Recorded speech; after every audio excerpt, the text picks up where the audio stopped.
पाहत आपण 85 डिग्रीचा काय काढतोय अँगल आणि त्याचा आपल्याला काय करायचं आहे अँगल बायसेक्टर। आता अँगल काढायच्या आधी आपल्याला एक अशी खाली लाईन मारायची आहे, नंतर 2 पॉइंट करायचे हे असे जरा लाईन सेगमेंट। ठीक आहे, आता किती डिग्रीचा काढायचा आहे आपल्याला 85 डिग्रीचा।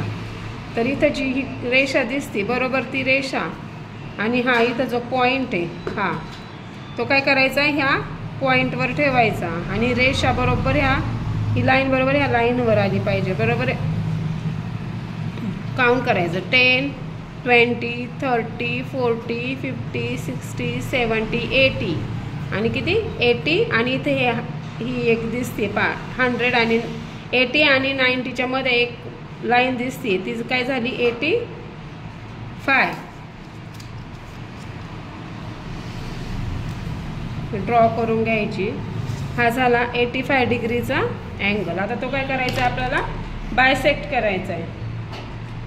बायसेक्ट करण्यासाठी आपल्याला काय करावं लागेल कंपासचा वापर करावा लागेल।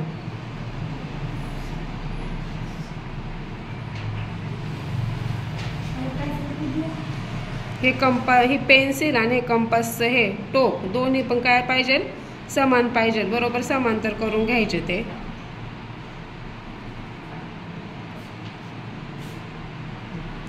आता हे जे पॉइंट आहे तो जिथे अँगल झालाय तिथे ठेवायचं आणि आपल्याला काय करायचं आहे अर्ध्यापेक्षा जास्त बायसेक्ट करण्यापेक्षा अर्ध्यापेक्षा जास्त माप घेऊन इथे एक आर्क काढायचा आणि तेच माप ठेवून परत इथे ह्या साईडवर एक आर्क काढायचा। आता हे माप बदलायचंय का आपल्याला माप बदलायचंय का नाही। परत जिथं आपण आर्क केलेत जिथं ते इंटरसेक्ट झाले तिथं कंपासचं टोक ठेवायचं आणि परत असा एक आर्क काढायचा आणि असा एक आर्क काढायचा। कुठे इंटरसेक्ट झालं हे जिथं इंटरसेक्ट होतं तिथून बरोबर एक लाईन मारायची। हा झाला अँगल बायसेक्टर। आणि जेव्हा आपण डायग्राम काढतो तेव्हा डबल पेन्सिल अशी फिरवायची नाही, ती एकदा सिंगल आली पाहिजे।